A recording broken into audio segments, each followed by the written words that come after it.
фармони Президенти Ҷумҳурии Тоҷикистон дар бораи аз вазифаи Раиси Бонки миллии Тоҷикистон озод намудани Нурмаҳмадзода Ҷамшед. мутобиқи моддаи 69 Конститутсияи Ҷумҳурии Тоҷикистон фармон медиҳам.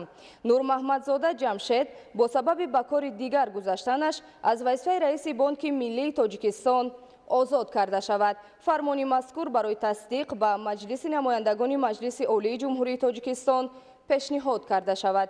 Президенти Ҷумҳурии Тоҷикистон Эмомалӣ Раҳмон шаҳри Душанбе 20 ноябри соли 2020. фармони Президенти Ҷумҳурии Тоҷикистон дар бораи аз вазифаи муовини Раиси Бонки миллии Тоҷикистон озод намудани Холиқзода.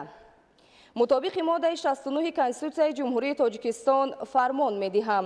Холиқзода Ҳоким Ҳикматулло бо сабаби ба кори дигар гузаштанаш аз вазифаи муовини Раиси Бонки миллии Тоҷикистон озод карда шавад. фармони мазкур барои тасдиқ ба Маҷлиси намояндагони Маҷлиси Олии Ҷумҳурии Тоҷикистон пешниҳод карда шавад. Президенти Ҷумҳурии Тоҷикистон Эмомалӣ Раҳмон шаҳри Душанбе 20 ноябри соли 2020. фармони Президенти Ҷумҳурии Тоҷикистон дар бораи аз вазифаи муовини Раиси Бонки миллии Тоҷикистон озод намудани Машрабзода. мутобиқи моддаи 69 Конститутсияи Ҷумҳурии Тоҷикистон фармон медиҳам. Машрабзода Ҳамидулло Маҳмадулло бо сабаби ба кори дигар гузаштанаш аз вазифаи муовини Раиси Бонки миллии Тоҷикистон озод карда шавад. фармони мазкур барои тасдиқ ба Маҷлиси намояндагони Маҷлиси Олии Ҷумҳурии Тоҷикистон пешниҳод карда шавад.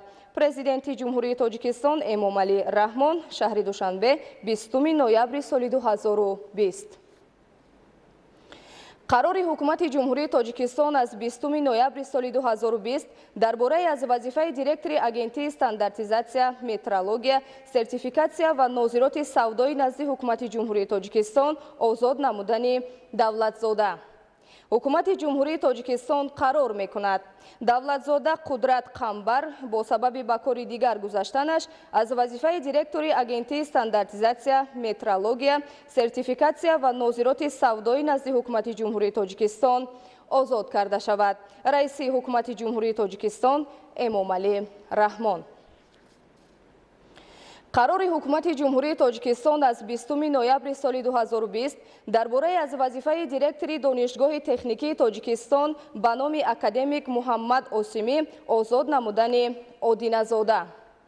ҳукумати Ҷумҳурии Тоҷикистон қарор мекунад Одиназода Ҳайдар Одина бо сабаби ба нафақа баромадан аз вазифаи директори Донишгоҳи техникии Тоҷикистон ба номи Муҳаммад Осимӣ озод карда шавад. раиси ҳукумати Ҷумҳурии Тоҷикистон Эмомалӣ Раҳмон. қарори ҳукумати Ҷумҳурии Тоҷикистон аз 20 ноябри соли 2020 дар бораи аз вазифаи директори Донишгоҳи давлатии тиҷорати Тоҷикистон озод намудани Фақеров. ҳукумати Ҷумҳурии Тоҷикистон қарор мекунад Фақеров Ҳамидуллохон Нуридинович бо сабаби ба кори дигар гузаштанаш аз вазифаи ректори Донишгоҳи давлатии тиҷорати Тоҷикистон озод карда шавад. раиси ҳукумати Ҷумҳурии Тоҷикистон Эмомалӣ Раҳмон. қарори ҳукумати Ҷумҳурии Тоҷикистон аз 20 ноябри соли 2020 дар бораи аз вазифаи муовини директори агентии стандартизатсия, метрология, сертификатсия ва нозироти савдои назди ҳукумати Ҷумҳурии Тоҷикистон озод намудани Абдулваҳобзода. ҳукумати Ҷумҳурии Тоҷикистон қарор мекунад Абдулваҳобзода Темурҷон Назрулло бо сабаби ба кори дигар гузаштанаш аз вазифаи муовини директори агентии стандартизатсия, метрология, сертификатсия ва нозироти савдои назди ҳукумати Ҷумҳурии Тоҷикистон озод карда шавад. раиси ҳукумати Ҷумҳурии Тоҷикистон Эмомалӣ Раҳмон. фармони Президенти Ҷумҳурии Тоҷикистон дар бораи Раиси Бонки миллии Тоҷикистон таъин намудани Холиқзода.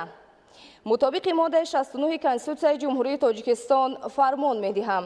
Холиқзода Ҳоким Ҳикматулло раиси Бонки миллии Тоҷикистон таъин карда шавад. фармони мазкур барои тасдиқ ба Маҷлиси намояндагони Маҷлиси Олии Ҷумҳурии Тоҷикистон пешниҳод карда шавад. Президенти Ҷумҳурии Тоҷикистон Эмомалӣ Раҳмон шаҳри Душанбе 20 ноябри соли 2020.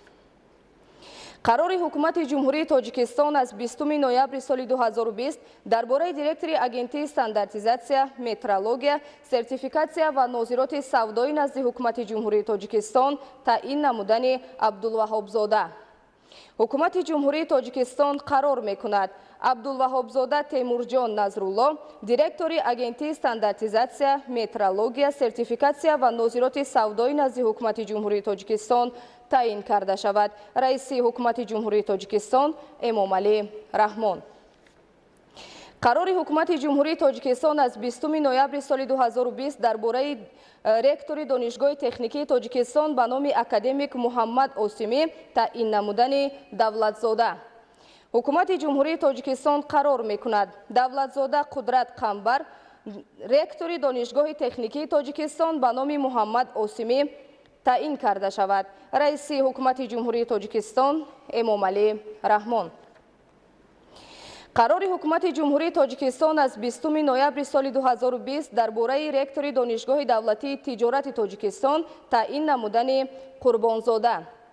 ҳукумати ҷумҳурии Тоҷикистон қарор мекунад Қурбонзода Маҳмадалӣ Раҳмат, ректори донишгоҳи давлатии тиҷорати Тоҷикистон таъин карда шавад. раиси ҳукумати ҷумҳурии Тоҷикистон Эмомалӣ Раҳмон.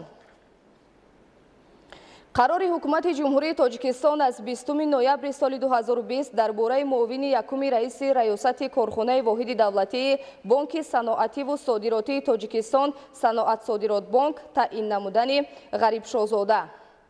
ҳукумати ҷумҳурии Тоҷикистон қарор мекунад Ғарибшоҳзода Азизшо Қиматшо, муовини якуми раиси раёсати корхонаи воҳиди давлатии Бонки саноативу содиротии Тоҷикистон Саноатсодиротбонк таъин карда шавад.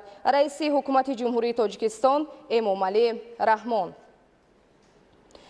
қарори ҳукумати ҷумҳурии Тоҷикистон аз 20 ноябри соли 2020 дар бораи муовини раиси раёсати корхонаи воҳиди давлатии Бонки саноативу содиротии Тоҷикистон Саноатсодиротбонк таъин намудани Муҳиддинзода.